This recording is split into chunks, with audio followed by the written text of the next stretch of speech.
As far as the injuries go, really the only one that won't practice today is Pacheco. Everybody else will go for the challenge of playing Denver. Good football team, well coached. Sean's done a nice job up there, as our coordinators have. So look forward to being in Denver, which is a great venue for football and great for the National Football League with two good teams playing each other. So that time's yours.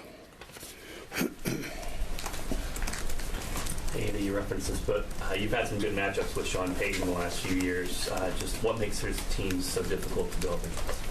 Yeah, good players, good coaches. You know that they've got good schemes. They're well coached with them, and they play hard. Yeah.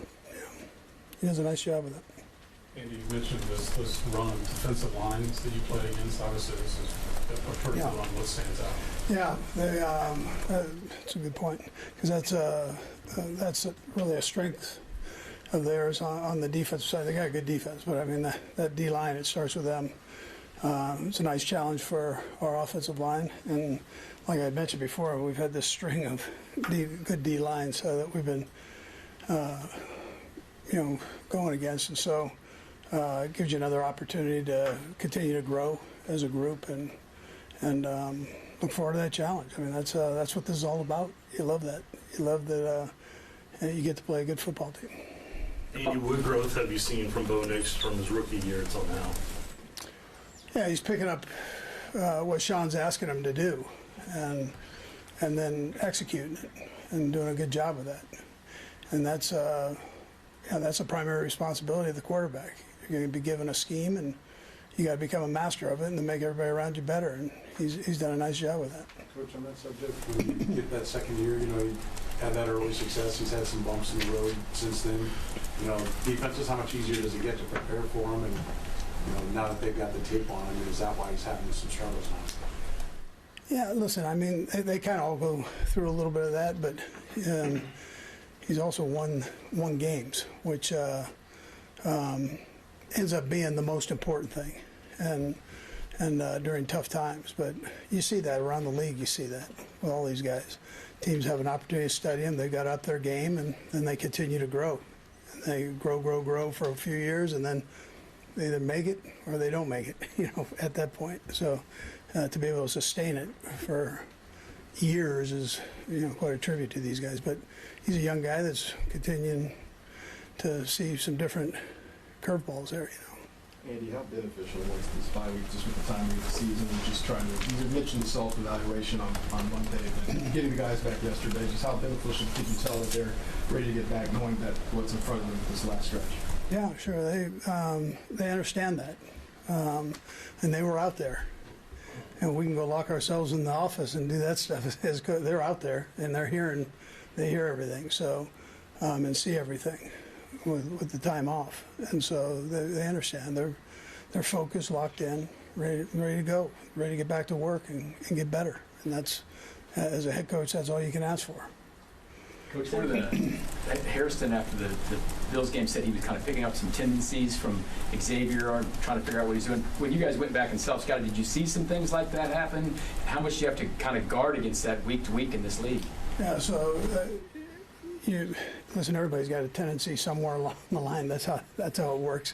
If you watch enough tape, you're going to see certain things. So the objective is to give them that against different looks. So we look at all that and try to keep track of that, and we ask players to do the same thing. So, and Xavier's a smart kid; he gets all that. But I'm not sure. We'll see. Andy, when you're in the bye week and doing the self-scout, how much do you think you're learning from your successes versus how much you're learning from, say, the Buffalo game? I mean, is it one loom larger? Yeah, what we try to do, and I think with technology now, it's different than it was a few years back. You're able to stay up on that. You've got the Fraziers and Marks around the league here, where you've got these guys that kind of keep you abreast of what's going on.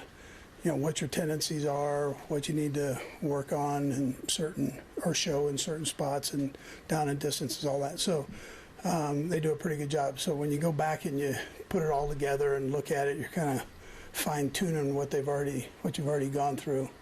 You just have more time to do it, and Is it beneficial? Yeah. I mean, the proof is in the pudding. So if we can do better, then it's been a good evaluation period. How much of the challenge of someone like Nick Benito, 15, impacts throwing Josh back in the fire? Does it impact it at all?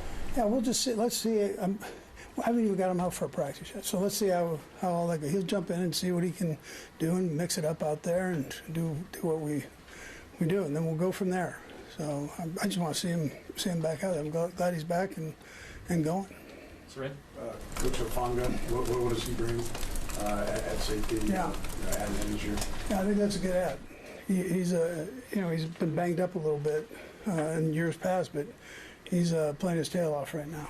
Smart, real smart kid, good leverage guy. So if they ask him to stay in outside leverage, he's going to stay in outside leverage.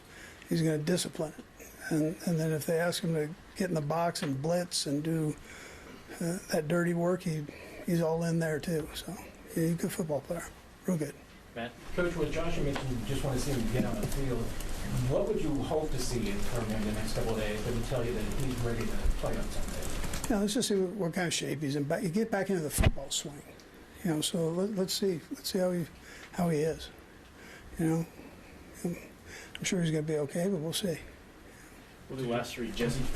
Yeah, Andy, a lot of division games coming up. Just how much pride do you take in the consistency to win 9 straight of these in a row, and the work that it takes to be able to accomplish something? Yeah, well, it's important that you spend time on that. And the thing about our division here is it's strong division. The AFC West is tremendously strong, and we're all trying to shoot for the same thing. They're all good teams and they're well coached. Coach, Denver's won a lot of close games throughout this season. Of course, you've been a part of winning some close games here. How tough is it to play a team that's won so close to the games like that? Yeah, that's what Seren was saying. I mean, they win. They find a way to win, and so we've been through that. And the way that this league is right now, you got to be able to do that. The parity in this thing is pretty crazy. So, especially in AFC West. Sam, last one? Hey, just to build off what Matt asked, but would it be a lot to ask a guy who's missed a month, 5 weeks to jump right back in? I mean, I'm sure that's part of your evaluation, I guess is what I'm asking. Yeah, it absolutely is. I got to see what he's got rolling. And I've seen a couple practices, so I'll be able to figure it out somewhere here, hopefully. Thanks, Coach. All right, good. Thanks, Coach.